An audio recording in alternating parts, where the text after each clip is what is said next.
ព័ត៌មានទី1នេះគឺបើតាមសេចក្តីរាយការណ៍របស់សារព័ត៌មាននានាគឺឲ្យដឹងថាសហរដ្ឋអាមេរិកកំពុងតែត្រៀមកងកម្លាំងយោធានិងផែនការ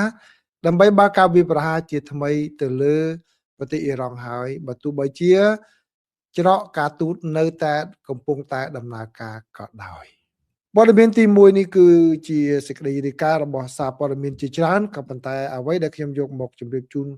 នៅពេលនេះគឺខ្ញុំដកស្រង់ពីសារព័ត៌មាន PBS News គាត់ធ្វើសេចក្តីរាយការណ៍ខ្ញុំដកស្រង់អត្ថបទពីនោះមកក៏ប៉ុន្តែមិនមែនតែ PBS News មួយទេគឺរាយការណ៍ច្រើនបើយោងតាមសេចក្តីរាយការណ៍នឹងឲ្យដឹងថារដ្ឋបាលលោកប្រធានាធិបតី Donald Trump នៅថ្ងៃសុក្រទី22ខែឧសភានេះកំពុងតែរៀបចំនៅផែនការដើម្បីបើកការវាយប្រហារថ្មីមួយទៀតទៅលើប្រទេសអ៊ីរ៉ង់នេះបើយោងតាម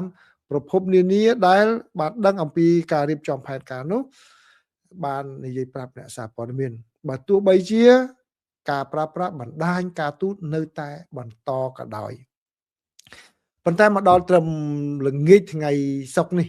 យប់ថ្ងៃសុក្រម៉ោងនៅរដ្ឋធានី Washington គឺបើតាមប្រភពនោះបញ្ជាក់ថា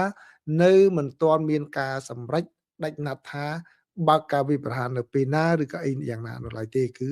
អត់ទាន់មានការសម្រេចយ៉ាងណាទេណាបាទបើយោងតាម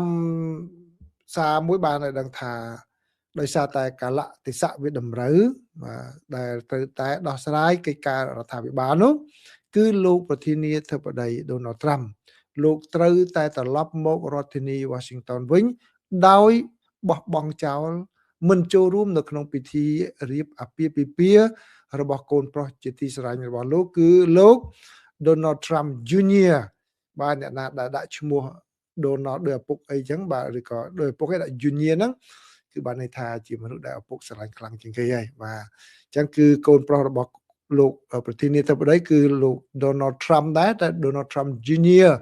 នឹងត្រូវរៀបការនៅចុងសប្តាហ៍នេះក៏ប៉ុន្តែលោកប្រធានាធិបតីសម្រាប់មិនចូលរួមនៅក្នុងពិធីអាពាហ៍ពិពាហ៍របស់កូនប្រុសទេគឺវិលត្រឡប់មករដ្ឋធានី Washington វិញដើម្បីរៀបចំផែនការពាក់ព័ន្ធជាមួយនឹងបាទការងារមួយចំនួនបាទបើទោះបីជានៅសហរដ្ឋអាមេរិកនៅចុងសប្តាហ៍នេះគឺគេថាសម្រាប់យូរគឺគេសម្រាប់តាំងពីថ្ងៃសៅរ៍អាទិត្យច័ន្ទគឺ Memorial Day បាទគឺទិវាដឹងគុណយុទ្ធជនផងដែរចឹងលោកប្រធានាធិបតីបែរជាមិននៅជួបជុំកូនចៅទេក្នុងពិធីដ៏សំខាន់គឺលោកត្រឡប់មករដ្ឋធានី Washington វិញបើយោងតាមសេចក្តីរាយការណ៍នេះបានឲ្យដឹងថា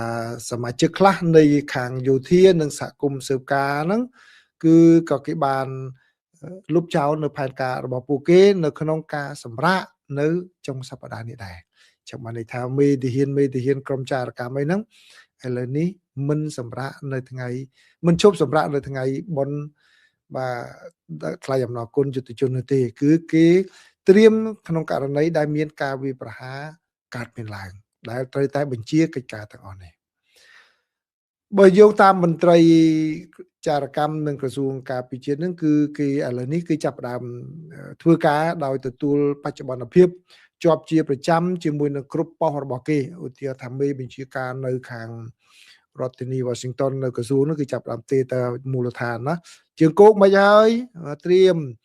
ជើងអាកាសយ៉ាងម៉េចហើយត្រៀមបាទជើងទឹកយ៉ាងម៉េចហើយត្រៀមកំភ្លើង HIMARS ត្រៀមយ៉ាងម៉េចTomahawk ត្រៀមម៉េចគឺចាប់ដើម roll call គេចាប់ដើមសួរផ្ទៀងផ្ទាត់រហូតជាប្រចាំមកជាប្រចាំម៉ោងតែម្ដងមកគេមិនប្រចាំម៉ោងជាប្រចាំនៅក្នុងប្រហែលថ្ងៃនេះតែម្ដងក្នុងករណីដែលបើមានរឿងអ្វីកើតឡើងហើយបើយោងតាមសេចក្តីរាយការណ៍នេះក៏ឲ្យបានដឹងថាគឺយោធារបស់សហរដ្ឋអាមេរិកមួយចំនួនក៏បានចាក់ចេញពីស្ថានីយ៍មួយចំនួនដើម្បីជៀសវាងក្នុងការដែលខាងអ៊ីរ៉ង់វាយប្រហារមកចំកន្លែងមូលដ្ឋានរបស់ពួកគេហ្នឹងបាទអញ្ចឹងបានន័យថាបន្ទាយមួយចំនួនទីតាំងឈរជើងមួយចំនួនដែលអាចជាគោលដៅដែលអ៊ីរ៉ង់អាចវាយប្រហារផ្លោកដាក់ដោយការលើកមុននៅអារ៉ាប៊ីសាអូឌីតហ្នឹង